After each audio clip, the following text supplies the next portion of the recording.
আমাদের একটা মিথ আছে দীর্ঘদিন ধরে। তো যারা ভারতে যায় বিভিন্ন কাজে, তাদের এই মিথ থাকার কথা না। বাংলাদেশ নিয়ে ভারতের সেন্ট্রালি আগ্রহ থাকতে পারে যেহেতু প্রতিবেশী দেশ, কিন্তু ভারতের জনগণের আগ্রহ পশ্চিমবঙ্গের সীমান্ত শেষ হলেই তার আর অরিড না বাংলাদেশে কি হচ্ছে না হচ্ছে। এখন যেহেতু একই ভাষায় কথা বলি, সাংস্কৃতিক মিল আছে, যে কারণে আমরা অনেক সময় অতিরিক্ত গুরুত্ব দিয়ে ফেলি পশ্চিমবঙ্গকে। প্রথম হুম। কথা, বিধানসভা নির্বাচন হয়েছে ভারতে 4টার: পশ্চিমবঙ্গ, আসাম, তামিলনাড়ু এবং কেরালা। তার মধ্যে আসামে বিজেপি আগেই জিতেছিল, গতবারও তারা ক্ষমতায় ছিল, প্রাদেশিক সরকার, এবারও এসেছে। তামিলনাড়ুতে বিজেপি ওখানকার দল, একটি স্থানীয় দল এআইডিএমকে সঙ্গে ইলেকশন করেছিল, থার্ড হয়েছে। ফার্স্ট হয়েছে একটা নতুন দল, বিজয় থালাপাতি নায়কের দল। কারণ ওইখানে তামিলনাড়ুতে একসময় জয়ললিতা জনপ্রিয় ছিল, ওখানে নায়ক নায়িকাদেরকে তারা দেবতার মতো মানে। এবং করুণানিধির ছেলে যে এম কে স্ট্যালিন মুখ্যমন্ত্রী ছিলেন, প্রগতিশীল অসাম্প্রদায়িক, তিনি সেকেন্ড হয়েছেন। কাজে বিজেপি তামিলনাড়ুতে হেরেছে। কেরালায় বিজেপি অংশগ্রহণ করেছিল, বিজেপি সেখানে থার্ড হয়েছে, অনেক ভোট কম পেয়ে। জিতেছে কংগ্রেসের নেতৃত্বে একটি জোট এবং বামপন্থীরা হেরেছে। তো সুতরাং প্রাদেশিক নির্বাচনে হার জিত থাকে, এটাই গণতন্ত্রের সৌন্দর্য। আর ভারতে তো আর পাকিস্তানের মতো বা আমাদের বাংলাদেশের মতো না যে একবার কেউ ক্ষমতায় গেলে আর কেউ নামতে চায় না, 5 বছর পর পর ভোট হতে হয়, ভোটে হারতেও হয় আবার যেতেও। পশ্চিমবঙ্গের ইতিহাসটা কি?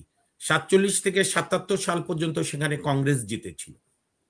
77 সালে জ্যোতি বসুর নেতৃত্বে communist party of India, Marxist communist party of India, আমাদের সুভাষচন্দ্র বোস নেতাজির গড়া দল ফরওয়ার্ড ব্লক, এবং আরেকটি বামপন্থী দল রেভলিউশনারি সোশ্যালিস্ট পার্টি, আরএসপি, এই 4টি দল মিলে বামফ্রন্ট করেছিল। এবং এই উপমহাদেশ, এশিয়া সহ সারা বিশ্বে রেকর্ড, সেন্ট্রালি না হোক একটা প্রদেশে পরপর 34 বছর ভোটের মাধ্যমে ক্ষমতায় ছিল। এবং 77 থেকে 2011 পর্যন্ত তারা ক্ষমতায় ছিল। প্রথমে জ্যোতি বসু দীর্ঘদিন মুখ্যমন্ত্রী ছিলেন। 2003 সালে কবি সুকান্ত ভট্টাচার্যের ভাস্তা, বিশিষ্ট বামপন্থী নেতা, মারা গেছেন সম্প্রতি, অত্যন্ত সজ্জন মানুষ। আপনার বুদ্ধদেব ভট্টাচার্য মুখ্যমন্ত্রী ছিল, যিনি 1400 স্কয়ার ফিটের ফ্ল্যাটে থাকতেন, ছোট ছোট ঘরে, যার ওয়াইফ, মুখ্যমন্ত্রীর ওয়াইফ থাকা অবস্থা রিক্সা করে বা ট্রামে করে স্কুলে মাস্টারি করতেন। তো সেই বামপন্থীরা নানা কারণেই হোক, মমতার নানা জনপ্রিয়তার কারণে 11 সালে মমতা জেতে, এবং জিতে এই তিনটা বার ক্ষমতায় থেকে এবার হেরে গেছে, বিজেপি জিতেছে। এই যে শুভেন্দু অধিকারী, এই শুভেন্দু অধিকারী কংগ্রেস, প্রথম জীবনে কংগ্রেস করতো, তারপর তৃণমূলে মমতার লেফট হ্যান্ড, রাইট হ্যান্ড ছিল। সে গত 20 সালে শেষের দিকে বিজেপি যে দল ভাঙানোর ওস্তাদ, নীতিহীন রাজনীতি, অমিত শাহ সব জায়গায় গিয়ে দল ভাঙে, না হলে এমপি কে, বিধায়ক কেনে। তো সেই শুভেন্দু অধিকারী যখন তৃণমূল ছেড়ে বিজেপিতে গেল, মমতাও পার্সোনালি খুব তার বিরুদ্ধে নানা কিছু বলতো। আর মমতা, আমি জানি না মমতা ব্যানার্জির এখন উপলব্ধি কি, বামপন্থীদের আমলে বিজেপি পশ্চিমবঙ্গে কোনো জায়গায় ছিল না, তাদের কোনো মাটি ছিল না। যদিও বিজেপি এবং বাংলাদেশের জামাত ইসলাম দুটি রাজনৈতিক দলের আদর্শ একই। বিজেপি হিন্দুত্ব বা হিন্দু ধর্মকে ব্যবহার করে রাজনীতি করে, জামাত ইসলাম ইসলাম ধর্মকে ব্যবহার করে মুসলমান কার্ড খেলে। তো বিজেপির যে পূর্ব দল জনসংঘ, এটা আপনার দর্শকদের জানা দরকার। জনসংঘের প্রতিষ্ঠাতা ছিল বাঙালি ডক্টর শ্যামাপ্রসাদ মুখার্জি, পশ্চিমবঙ্গের লোক, কিন্তু উনি জীবিত থাকা অবস্থায় পশ্চিমবঙ্গে কোনো জনসংঘের মাটি তৈরি করতে পারেনি, কোনো ইলেকশনে তো জিতার প্রশ্নই ওঠে না। তো বহু বছর পর বিজেপি এই মমতা ব্যানার্জির অহংকার, তার ভাস্তা অভিষেক ব্যানার্জির দুর্নীতি, তার বিভিন্ন মন্ত্রীদের সীমাহীন দুর্নীতি, এবং বিজেপি যে হিন্দুত্ব কার্ড খেলে ধর্মভিত্তিক, এবং সেখানে আমাদের এই বাংলাদেশও ধর্মান্ধ। 5 আগস্টে মানুষ ভেবেছিল শেখ হাসিনা ভোট দেয় না, গণতান্ত্রিক ভোটাধিকার দেয় না, কাজেই আপনার এরা বিদায় হোক, মানুষ ভোটের মাধ্যমে তার সরকার বদল করবে। সেখানে তো মানবতা বিরোধী অপরাধে এখন যিনি দায়ী, কারণ হামের টিকা না কিনে আমার 300 শিশুকে মৃত্যুর মুখে ধাবিত করেছে, দেশকে পাকিস্তানের দিকে ধাবিত করেছে, মৌলবাদীদের উত্থান ঘটিয়েছে, যে কারণে বিজেপির রাজনীতির সুবিধা হয়েছে। বাংলাদেশে যখন ধর্মান্ধ রাজনীতি হয়, এটা বিজেপি রাজনীতির জন্য সহায়ক। আবার বিজেপির যখন উত্থান হয় ভারত বা বিভিন্ন প্রদেশে, তখন এখানে যারা ধর্মান্ধ রাজনীতি করে তাদের সুবিধা হয় উত্থানে। আপনি কি জানেন 1925 সালে বিজেপির রাজনৈতিক আদর্শিক সংগঠন আরএসএস তাদের প্রতিষ্ঠা হয়েছিল। তাদের নেতা গোলওয়ালকার, সাবারকার, তারপরে দীনদয়াল উপাধ্যায়, তারা জিন্না বলার আগেই তারা 35 সালে বলেছিল স্বাধীন ভারতে যদি ভারত স্বাধীন হয় তাদের শত্রু হবে দুই পক্ষ, একটা হচ্ছে মুসলমান আর একটা হচ্ছে খ্রিস্টান। কিরকম সাম্প্রদায়িক গোষ্ঠী দেখেন এরা আরএসএস, যাদের পলিটিক্যাল ফেস হচ্ছে বিজেপি। পরে তো জিন্নাও বললেন দ্বিজাতি তত্ত্ব।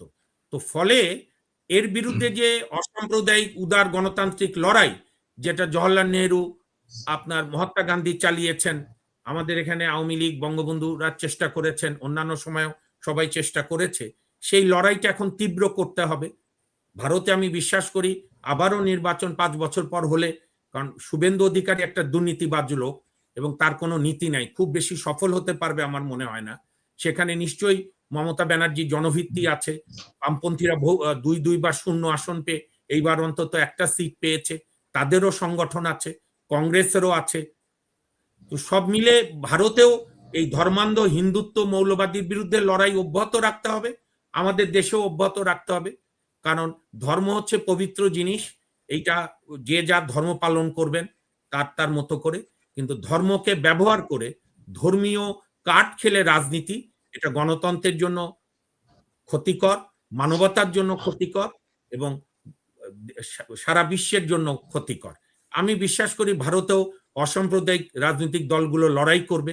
আমি একটা কথা বলে শেষ করি, আপনার মনে আছে 24-এর নির্বাচনে কিন্তু এই যে নরেন্দ্র মোদী এত জনপ্রিয় দেখায়, সে কিন্তু একা সরকার গঠন করতে পারেনি, তার সমর্থন নিতে হয়েছিল তেলেগু দেশম পার্টি অন্ধ্রপ্রদেশে বা চন্দ্রবাবু নাইডুর, এবং আমাদের এই যে একদা যে আমরা একসঙ্গে ছিলাম বাংলা, বিহার, উড়িষ্যার, নবাব সিরাজউদ্দৌলা, সেই যে বিখ্যাত ডায়লগ, সেই বিহারের একজন পল্টিবাজ নেতা আছে নীতিশ কুমার, নীতিহীন, তার সমর্থন নিয়ে নরেন্দ্র মোদী এইবার জোট সরকার করেছে।